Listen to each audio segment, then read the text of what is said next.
Magandang gabi. Ito ang mga pangunahing balita ngayong linggo, Enero 25, 2026. Isang trahedya ang naganap sa South China Sea. Matapos tumagilid ang isang cargo vessel malapit sa Scarborough Shoal na ikinasawi ng dalawang marinong Pilipino. Bagamat nailigtas ng mga autoridad ng China ang 17 tripulanteng Pilipino, patuloy pa rin ang paghahanap ng Philippine Coast Guard sa 4 na iba pang nawawala. Sa usaping diplomatiko, binatikos ni Senador Erwin Tulfo ang Embahada ng China sa Maynila. Binweltahan ni Tulfo ang pagkondena ng embahada sa mga pahayag ng mga opisyal ng Pilipinas ukol sa West Philippine Sea at iginiit na walang karapatan ang China na diktahan ng mga lokal na opisyal na gumagamit lamang ng kanilang freedom of speech.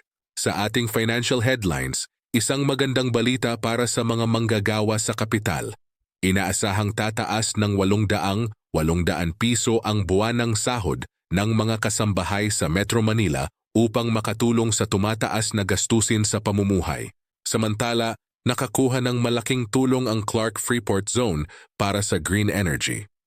Isang foreign renewable energy investor ang nag-commit ng 200 milyong dolyar o halos 11 bilyong piso para magtayo ng bagong energy project sa nasabing lugar. Gayunpaman, hindi lahat ay positibo sa aspetong pang-ekonomiya. Sa kabila ng pagbaba ng self-rated poverty noong huling quarter ng 2025, nagbabala ang mga analyst na nahaharap sa tougher test ang layunin ng Administrasyong Marcos na maabot ang single-digit poverty level sa taong 2028. Nagpahayag din ng pangamba ang Malacanang sa posibleng panganib sa ekonomiya kung patuloy na babagsak ang halaga ng piso hanggang 60 piso kontra dolyar. Sa pambansang seguridad, hinigpitan ng Armed Forces of the Philippines, AFP, ang pagpapatrol sa paligid ng Malampaya gas field matapos makatuklas ng mga bagong gas reserve. Binigyang diin din ng AFP ang kanilang determinasyon laban sa ekstremismo matapos ang pagkakasentensya sa 2 militanteng aktivista dahil sa terrorism financing sa Tacloban. Sa mga isyong legal, binatikos ng mga abogado ni dating Pangulong Rodrigo Duterte ang International Criminal Court, ICC.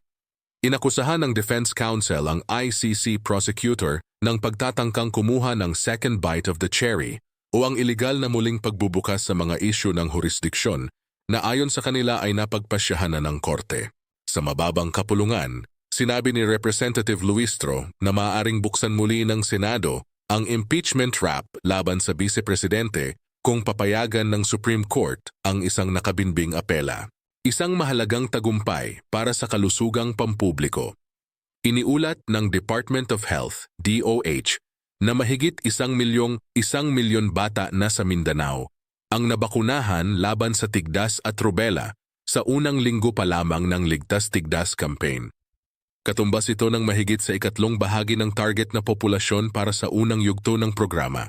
Sa usaping paglalakbay, inanunsyo ng Cebu Pacific na tatapusin na nito ang paglilipat ng lahat ng turboprop aircraft operations mula NAIA Terminal 2 patungong Clark International Airport sa darating na Marso. Samantala, napansin din ang pagbaba ng pandaigdigang reputasyon ng bansa matapos mahulog ang Pilipinas sa ika-54 na pwesto sa Soft Power Index ngayong 2026. Para sa ating huling balita, isang masiglang pagdiriwang ang nagaganap sa Iloilo City. Mahigit 4,300 responders ang ipinakalat upang tiyakin ang seguridad sa highlight ng Dinagyang Festival, 2026.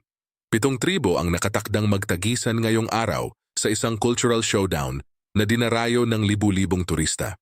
Bago tayo magtapos, silipin natin ang lagay ng panahon. Inaasahan ng PAGASA na mawawala na ang low-pressure area sa silangan ng Mindanao, ngunit ang shear line at amihan ay patuloy na magdadala ng malakas na ulan sa Eastern Visayas at Mindanao. Manatiling mapagmatsyag at ligtas. Huwag kalimutan na mag-like, share at mag-subscribe. Maraming salamat po. Magandang gabi.